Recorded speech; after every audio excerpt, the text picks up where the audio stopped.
Good day, sir. I am Midshipman Kamarin Jimboy, and I'm discussing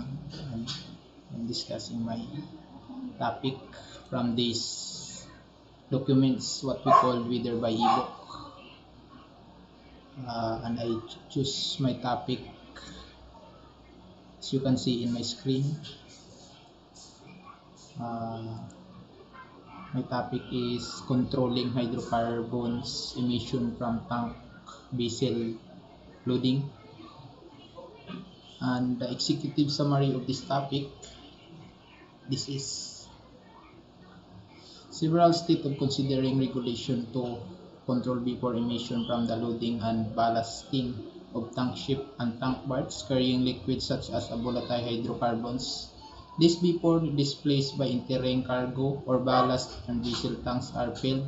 Total 56,600 metric tons in the United States in 1985. About 95% were from the crude oil and gasoline cargoes. Two-thirds came from inland barges and the rest from the tank ship. This emission amount to about 0.2% of all volatile organic emission nationally for comprehensive purpose. This is about 1/10 the volume of the vapor emission from automobile refueling. However, vessel hydrocarbons vapor emission may be very important locally. State efforts to meet federal and quality standards have therefore focused on emission from marine loading terminals, among other sources.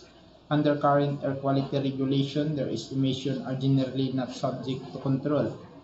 Nevertheless, hydrocarbons vapor and important contributors to ozone generation. Several states protection agency APA under the Clean Air Act, number of major metropolitan areas in the United States are not in attainment of national ambient air quality standard, or what we call NAAQS for ozone.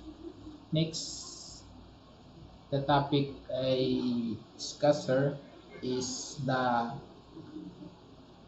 feasibility of vapor control. Technology for controlling this emission is available and in use. Vessel in marine terminals unload liquefied natural gas, acrylonitrile, and other hazardous fluids rationally capture and reuse of the dispose of loading vapors. It is technically feasible to locate equipment for vapor recovery or disposal either on the vessel at the shoreside terminal. Controlling vapors from hydrocarbons loading would require extending in this practice broadly and undertaking vapor control at higher loading rates than currently practiced. Handling potentially explosive vapors could present an added hazard at barge and tank ship terminals. It would also entail substantial investment and operating costs in tank ship and barge industries. Loading terminals and vessels would need to install and operate. And that's all, sir. Thank you and God bless.